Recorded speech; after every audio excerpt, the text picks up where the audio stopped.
Halo adik-adik, sahabat belajar, jumpa lagi bersama Kak Nia dalam channel Ayo Sinaore. Masih semangat ya? Kesempatan kali ini Kak Nia akan membahas tentang perkembangan aplikasi komputer akuntansi di Indonesia. Adik-adik, apakah adik-adik mengetahui berapa lama waktu yang dibutuhkan seorang akuntan dalam membuat suatu laporan keuangan yang sudah jadi? Ada 5 ya.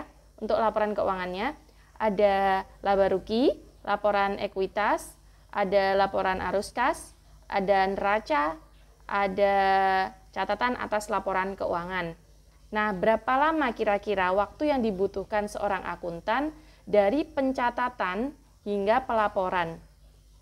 Jawabannya tergantung dari jumlah transaksi yang sedang dikerjakan oleh seorang akuntan. Misalkan seorang akuntan mengerjakan transaksi 100 atau 201 bulannya, mungkin seorang akuntan tidak membutuhkan alat bantu.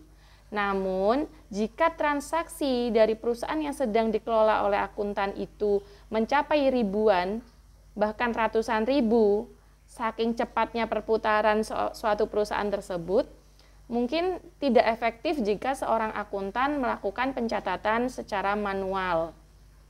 Zaman dahulu, pencatatan manual itu memang dilakukan karena memang belum ada support sistem yang mendukung seperti zaman era sekarang. Pada zaman era sekarang, perkembangan aplikasi akuntansi mengalami perkembangan sejalan dengan berkembangnya bisnis dari era sekarang ini. Nah, adik-adik, alat yang dapat mensupport seorang akuntan dalam melakukan pencatatan hingga pelaporan disebut sebagai aplikasi akuntansi. Seperti apa dan apa saja aplikasi akuntansi di era sekarang ini? Kak Nia contohkan ya. Yang pertama ada Accurate. Yang kedua ada DIA atau biasa disebut dengan Desk Easy Accounting. Terus ada juga Myop, terus ada QuickBook, terus ada juga Zahir. Yang keenam ada Journal ID. Ini biasanya digunakan oleh perusahaan-perusahaan dengan skala perputaran transaksi yang sudah lumayan tinggi. Namun jika perputaran transaksi masih tidak terlalu tinggi, kita menggunakan aplikasi-aplikasi yang bisa di-download di Play Store HP kalian masing-masing. Nah, seperti yang tadi Kak Nia sudah jelaskan bahwa aplikasi akuntansi itu mengikuti dari perkembangan zaman, seperti berkembangnya suatu bisnis yang terjadi pada saat sekarang. Dulu Kak Nia pernah memakai aplikasi Accurate ya adik-adik. Jadi mungkin Kak Nia bisa bercerita sedikit tentang aplikasi Accurate. Kak Nia juga pernah mengenal aplikasi Myop dan Kak Nia juga pernah mengenal aplikasi Zahir. Mungkin untuk perusahaan-perusahaan yang masih skalanya kecil menengah bisa menggunakan Zahir atau Myop karena tidak terlalu ribet seperti Accurate. Cuma untuk pelaporannya Accurate memang ribet di depannya, cuma pada saat setelah menjurnal, laporan juga langsung keluar. Kalau di Myop itu lebih sederhana dan lebih mudah dipahami bagi pemula.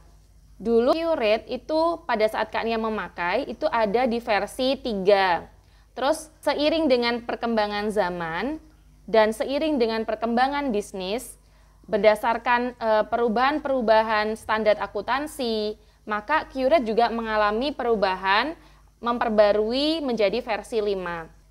Nah, apa saja sih manfaat dari seorang akuntan menggunakan aplikasi akuntansi komputer ini adik-adik? Yang pertama, menyediakan informasi yang akurat dan tepat waktu. Pasti ya, kalau akurat itu pasti. Asalkan lisensi yang dibeli seorang akuntan itu benar-benar asli, bukan lisensi yang di-crack atau kita mengambil dari jalan tikus seperti itu. Jadi kalau misalkan diambil dari jalan tikus, bisa jadi pada suatu saat laporan keuangan yang telah disusun oleh akuntan tiba-tiba rusak. Kemungkinan bisa terjadi ya adik-adik.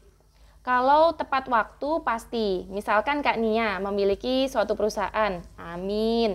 Kak Nia ingin meminta laporan atau meminta informasi pada akuntan Kak Nia, hari ini kasnya ada berapa. Pada saat ini juga, seorang akuntan Kak Nia tinggal ngeklik aja di laporan neraca, nanti ada posisi keuangannya itu ada berapa, atau di arus kasnya juga bisa. Itu posisi keuangan Kak Nia pada saat ini berapa itu bisa diketahui. Selanjutnya ada pencegahan kekeliruan. Pasti ya, kalau misalkan manual itu kan postingnya satu-satu nih. Misalkan ada kas berkurang 10 juta diposting satu, terus ada pembelian bahan diposting satu. Nah kalau 100 boleh ya, boleh jadi ya, kalau 100 bisalah dikerjakan. Tapi kalau 1000, ratusan ribu, kayaknya nggak efisien banget dikerjakan manual gitu ya satu-satu. Belum lagi nanti kalau misalkan nggak balance, aduh makin pusing lagi kepala ini kayak gimana gitu ya. Selanjutnya yaitu meningkatkan efisiensi. Pasti waktu pun juga efisien. Jadi tinggal kita menjurnal aja di depan langsung keluar. Jadi tiap akhir bulan kita nggak pusing. Ya mungkin mencocokkan namanya aplikasi. Semua aplikasi atau buatan manusia tidak ada yang sempurna, hanya buatan Allah yang sempurna ya kan. Ya tidak serumit kalau kita menggunakan manual sistem atau pencatatan manual. Jadi kalau manual kan kita mencatat satu, memposting satu, terus menghitung satu hingga dimasukkan ke neraca saldo.